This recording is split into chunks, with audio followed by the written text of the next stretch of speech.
আসসালামু আলাইকুম। তোমরা কেমন আছো? আশা করি সবাই ভালো আছো এবং সবাই ভালো থাকো, সুস্থ থাকো, এটাই কামনা করি। আজ আমি Nuri Alam Siddiqui self development BD school থেকে তোমাদের জন্য নিয়ে এসেছি সংখ্যাবাচক শব্দ কি, কত প্রকার এবং সেগুলো কিভাবে হয় বিস্তারিত ব্যাখ্যা। আশা করি তোমরা সাথে থাকবে, দেখবে এবং মনোযোগ সহকারে যদি দেখো পরিষ্কার হয়ে যাবে। প্রথম থেকে শেষ পর্যন্ত ভালো করে দেখবে। তাই চলো এখনই শুরু করতে যাই।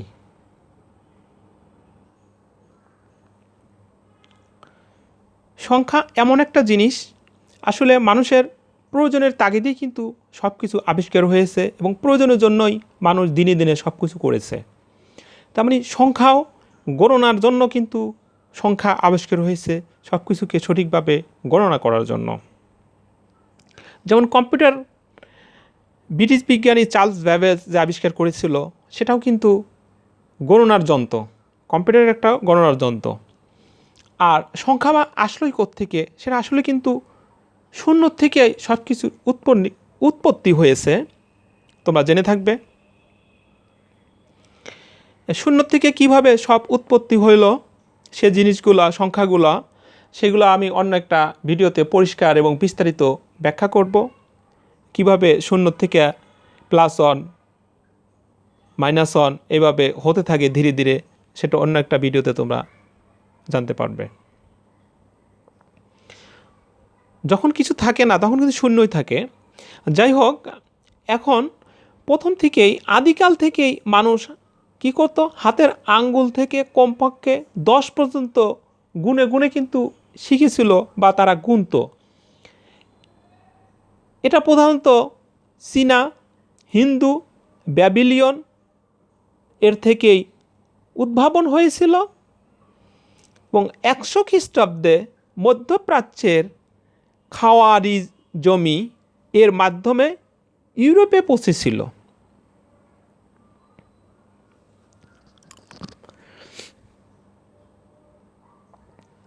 তবে জেনে রাখা ভালো যে এটা বৌদ্ধ ও জৈন যুগে খ্রিস্টপূর্ব 500 খ্রিস্টাব্দে এর বিস্তার হয়। এখন আমরা সেই সংখ্যাবাচক শব্দের মূলে চলে যাব, যে জিনিসটা আমি তোমরা এখানে দেখতে পাচ্ছ যে আমি এখানে সংখ্যাবাচক শব্দকে ভেঙে ভেঙে এইভাবে লিখলাম আর কি। এখন এই সংখ্যাটা কি, এটা হলো গণনা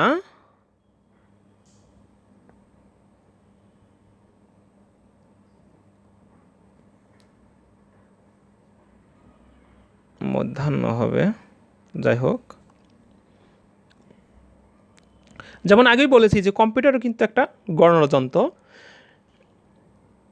এই বাচক শব্দের অর্থ বোঝায় বোধক বা বুঝতে পারা।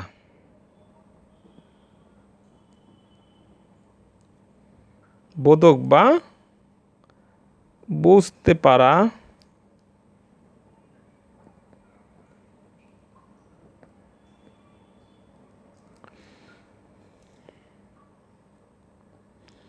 তারপরে শব্দ, তো শব্দ যেটা দেখছো, তাহলে এইবার আমরা বলতে পারি যে সংখ্যাবাচক শব্দ, যে অর্থাৎ যে শব্দের দ্বারা গণনা বুঝতে পারা যায় তাকে সংখ্যাবাচক শব্দ বলে। আবার বলছি, অর্থাৎ যে শব্দের দ্বারা গণনা বুঝতে পারা যায় তাকে সংখ্যাবাচক শব্দ বলে। যেমন প্রথম, দ্বিতীয়, 1, 2, পহেলা ইত্যাদি আর কি। তবে সংখ্যাবাচক শব্দ বিশেষ্য এবং বিশেষণ কিন্তু হতে পারে। যেমন যদি লেখা হয় যে 2-এ 2-এ, এটা কি হবে, এটা হলো বিশেষ্য।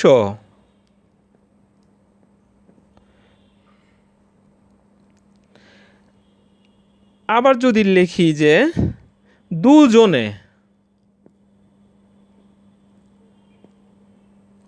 এটা কি হবে? এটা হবে বিশেষণ।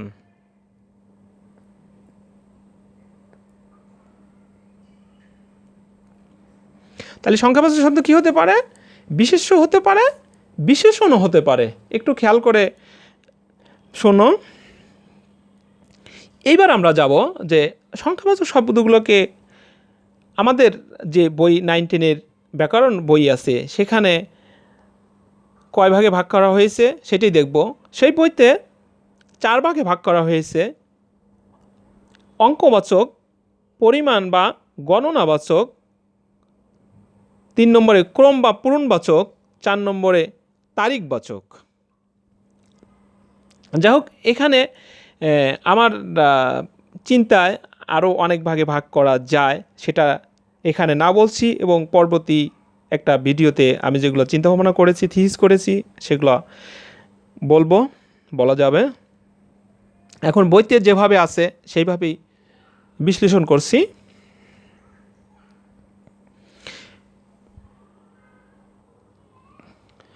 এবার তোমরা দেখতে পাচ্ছ যে প্রথমেই যে অঙ্কবাচক, অঙ্কবাচক জিনিসটা কি সেটা আমরা জানবো। একটু এটাকে ভেঙে লিখি আমরা আগে।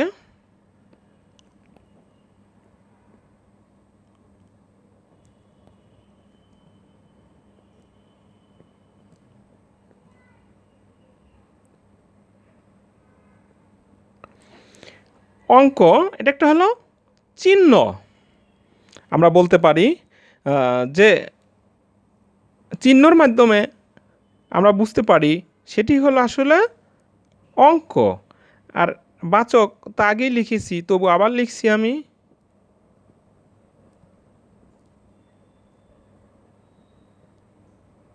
বুঝতে পারা বা বোধক।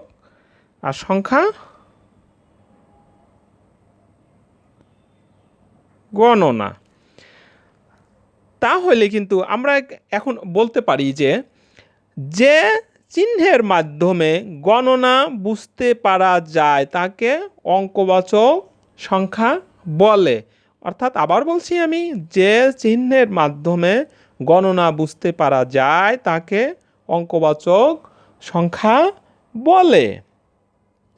যেমন আমরা বলতে পারি, যেমন উদাহরণ হিসেবে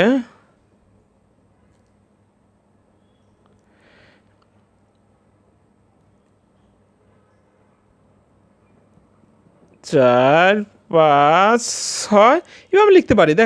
তোমরা দেখতে পাচ্ছ যে এখানে প্রত্যেকটা কিন্তু একটা চিহ্ন, একটা বিভিন্ন ভাষা বা বিভিন্নভাবে বিভিন্ন দেশে তারা চিহ্ন দিয়ে তারা এইভাবে সংখ্যাকে প্রকাশ করে বা তারা বুঝে একটা চিহ্নের মাধ্যমে, একটা যেভাবে বুঝে, এই চিহ্নটাই আসলে কি অঙ্ক।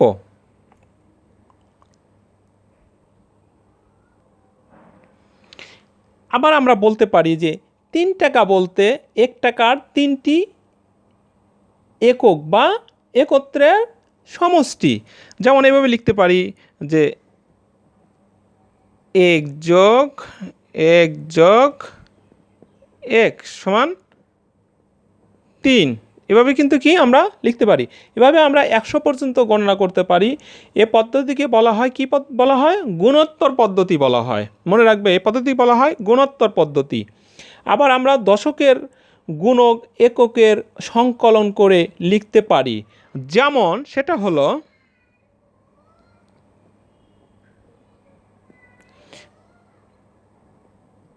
1, 10, 1, 10, 1, 11। এভাবে লিখতে পারি 1, 10, 2, 12, 1, 10, 3, 13, বা 2, 10, 5, 25। এভাবে আমরা কি লিখতে পারি। তাহলে এটাকে কি বলা হয়? যে আমরা কি বলবো এটাকে? আমরা 10-এর গুণন এককের সংকলন করে লিখতে পারি এটা। এইবার আমরা চলে যাব পরিমাণ বা গণনাবাচক সংখ্যা কি সেটাতে। এবার আমরা পরিমাণ বা গণনাবাচক সংখ্যার যে কি একাধিকবার একই সংখ্যা গণনা করলে যে সমষ্টি পাওয়া যায় তাই পরিমাণ বা গণনাবাচক সংখ্যা, যেমন সপ্তাহ। এখানে 7 দিন মিলে কিন্তু সপ্তাহ হয়েছে, এটা বুঝতে হবে। এগুলোকে আবার একটু ভাগ করা হয়েছে এখানে। এগুলোকে প্রথম পূর্ণ সংখ্যার গুণবাচক এবং পূর্ণ সংখ্যার ন্যূনতা বা আধিক্যবাচক। এখন প্রথমতে আমরা পূর্ণ সংখ্যার গুণবাচকে চলে যাব।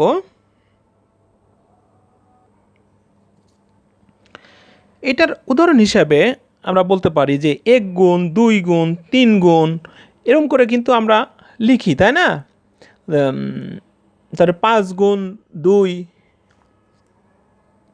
5 দুগুণে 10, 10 দুগুণে 20, এই যে সংখ্যাগুলো আমরা লিখি, দেখুন একটু লিখে দেখাই। যেমন 1 গুণ সমান সমান কী হবে? 1 গুণন 1 সমান 1।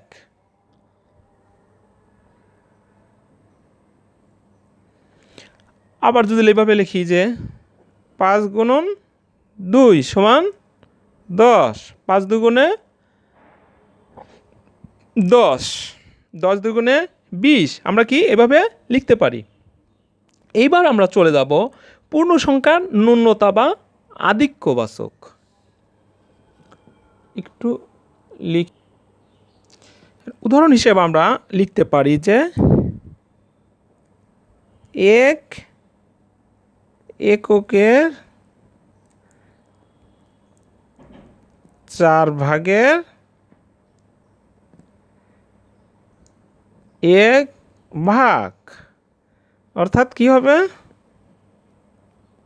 4-এর 1 বা পোয়া বা সিকি। আবার আমরা লিখতে পারি এইভাবে 3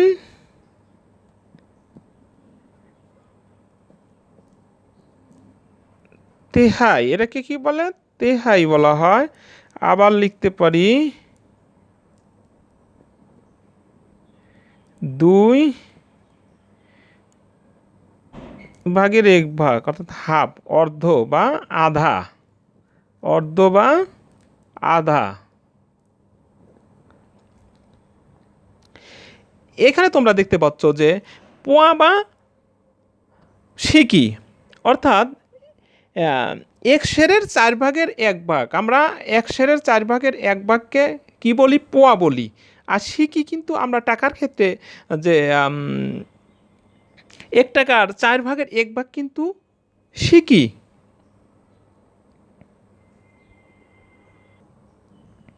আবার আমরা যেগুলো বলি যে অর্ধ লাঠি বা আধা লাঠি, অর্ধেক সের দুধ, আধা সের পানি, আধা মন, ইত্যাদি ইত্যাদি, এগুলো কিন্তু আমরা এভাবে ব্যবহার করি। এগুলো বিস্তারিত পরে লিখে দেখাচ্ছি তোমাদের। একটু আরও উদাহরণ দিচ্ছি। আমরা এইভাবে লিখতে পারি যে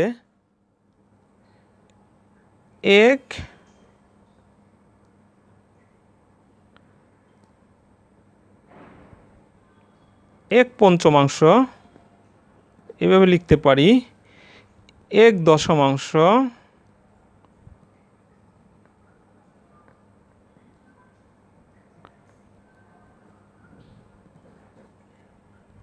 আবার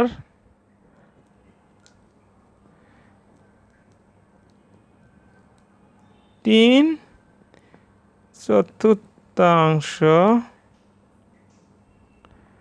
বা আরও কি বলবে? 4 ভাগের 3 ভাগ। এটা কি 4 ভাগের 3 ভাগ বা 4 ভাগের 3 ভাগ, বা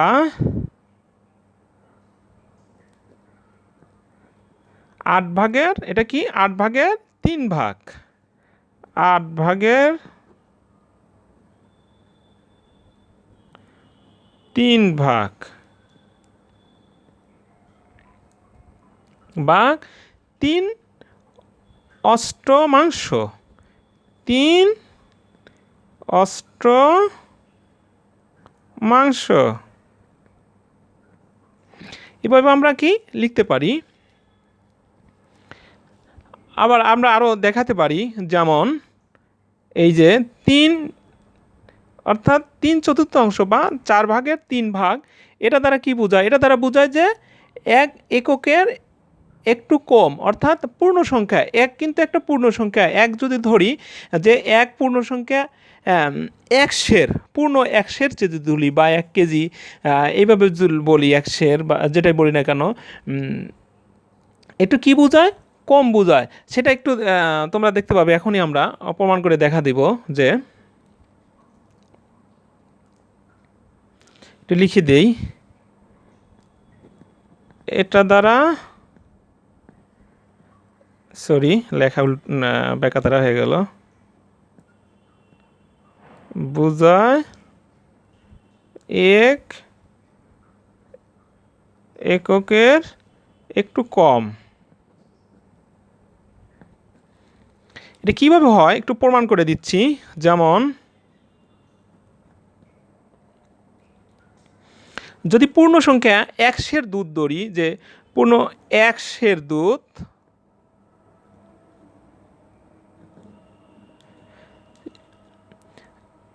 আমরা যদি এইভাবে লিখি যে প্লাস 1/4 প্লাস, এটা সমান কিন্তু 1 পূর্ণ 1, কিন্তু যে 1/1 এটাকে যদি আমরা পুরো করি, যোগ করে নেই, সব কিন্তু 1 হয়ে এই একটাই হবে। এটা প্রুফ করে দিচ্ছি। যেমন আবার এটা যদি অর্ধেক করি এখানে, তাহলে কি হবে? হাফ হয়ে যায়। এই পাশে হাফ, এই পাশে হাফ। আবার যদি এই 3টা একসাথে করি, সেক্ষেত্রে কিন্তু কি হবে? এইটা কিন্তু এইটা যে এই যে 4/3 কিন্তু এইটা, অর্থাৎ 1/4। এটা কিন্তু এটা বোঝাচ্ছে। আবার যদি এখানে 4টা আছে, আরও 4/1 আরও বেশি করে দিলাম, সেখানে কিন্তু আরও এটা যেহেতু 4টা একসাথে করলে পূর্ণ 1/4 হচ্ছে, তাহলে আরেকটা দিলে সোয়া হয়ে গেল। সেক্ষেত্রে একটু পরে দেখাচ্ছি সেটা, যে পুরো যদি লসাগু করি, সেক্ষেত্রে হচ্ছে আমার 4 1 যোগ 1 যোগ 1 যোগ 1 সমান কী হলো? 4 4। এটা কেটে গেলে কী হলো? 1 হলো। তাহলে এটা কিন্তু প্রমাণ হয়ে গেল যে 1। এটা পুরো করলে, যোগ করলে কী হয়? 1, 4টা অংশ সমান 1 1 হয়ে গেল, প্রুফ হয়ে গেল। আবার যদি এটা ভাগ করে আলাদা করে করি, সেক্ষেত্রে কিন্তু মিলে যাবে। যেমন এইভাবে যদি করি, তোমরা দেখছো 1/4 প্লাস 1/4, এটা আলাদা আলাদা যদি করি, 4 1 যোগ 1 প্লাস 1 যোগ 1 4, এটা কী হলো? 2 4।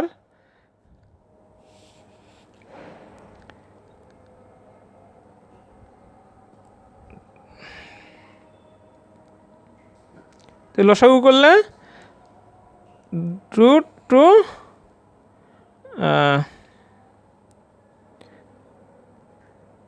কাটলে অনই হয়ে গেল কিন্তু। অর্থাৎ তাহলে স্পষ্ট তোমরা বুঝতে পারলে যে এটা প্রতিটা 4/1, অর্থাৎ একটাকে 1/4কে 4 ভাগ করলে এরকম আসে, অর্থাৎ 4/1 এইভাবে আসে। সেটার যদি 2টা আলাদা করে অর্ধেক হয়ে যায়, যদি 3টা 1/4 হয়ে যায়, যদি আরেকটা বেশি দিয়ে, সেক্ষেত্রে সোয়া হয়। সোয়া কীভাবে হয় তাহলে আরেকটু দেখাচ্ছি। এইখানে যদি আমি আরও যোগ করি, যেমন 1 পূর্ণ আছে, এর সাথে কী করলাম? আর এক যোগ করলাম, সেক্ষেত্রে দেখো কি হয়ে যাচ্ছে? 4 4 যোগ 1, সেক্ষেত্রে 5/4। তাহলে স্পষ্ট বুঝতে পারছো, এটা কিন্তু 1/4 চেয়ে বেশি হয়ে গেল। 4/5, সেটা কিন্তু এভাবে হচ্ছে, বেশি হচ্ছে না। তাই এটি কিনবে কি 1/4 বেশি, সোয়া বোঝাচ্ছে। এটা স্পষ্ট বুঝতে পারছো আশা করি। এটা তারপরে দেশের যদি এখানে আমি দেখাচ্ছি একটা, যে দেশের কীভাবে হচ্ছে, যে 1 যোগ 1/4 প্লাস 1/4, এটা যোগ করলে 1, এটা এই পাশে লসাগু করে নিই আগে। 4 1 যোগ 1 সমান 2 4, এক যোগ 2 দিয়ে কাটলে 2,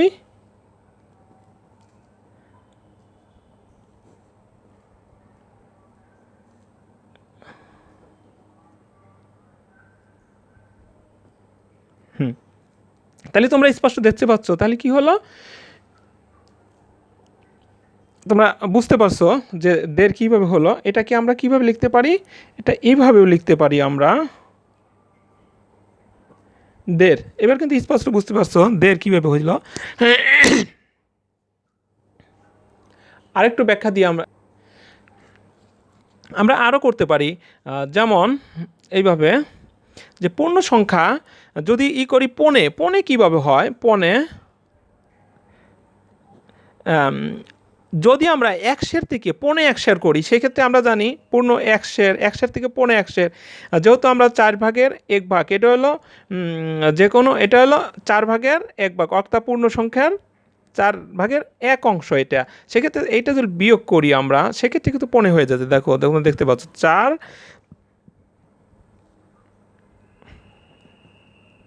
তাহলে এটা কি বলতে পারি, পনে 1, পনে 1।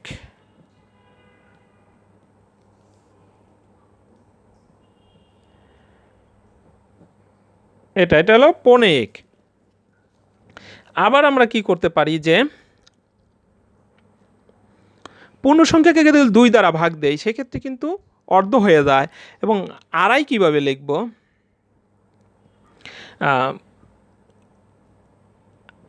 আড়াই, এখানে 1 যোগ করলে 2 হয়, পূর্ণ আমরা 2 লিখলাম, প্লাস আমরা জানি সাথে হাফ দিলে আড়াই হয়ে যাবে, হাফ দিলাম। তাহলে এটাকে যদি লসাগু করি, সেক্ষেত্রে 2, 4, 1।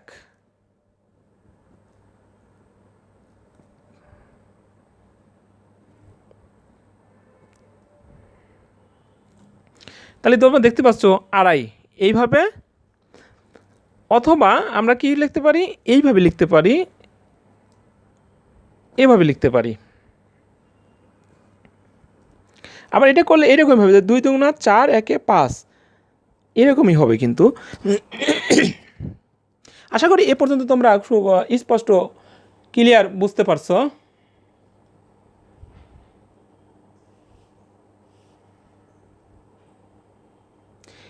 এইবার যেমন আমরা ক্রম বা পূরণবাচক সংখ্যা, তোমরা দেখতে পাচ্ছ এখানে আমি একটু ভেঙে লিখেছি অলরেডি। এখানে ক্রম বলতে আমরা কি বোঝো, এখানে পর্যায় বা পর বা শ্রেণী, যেটাই লিখি না কেন, পর্যায়, পর বা শ্রেণী, যেটাই লিখি না কেন। আর এখানে বাচক তো বোঝা বা বুঝতে পারা, তারপরে সংখ্যা।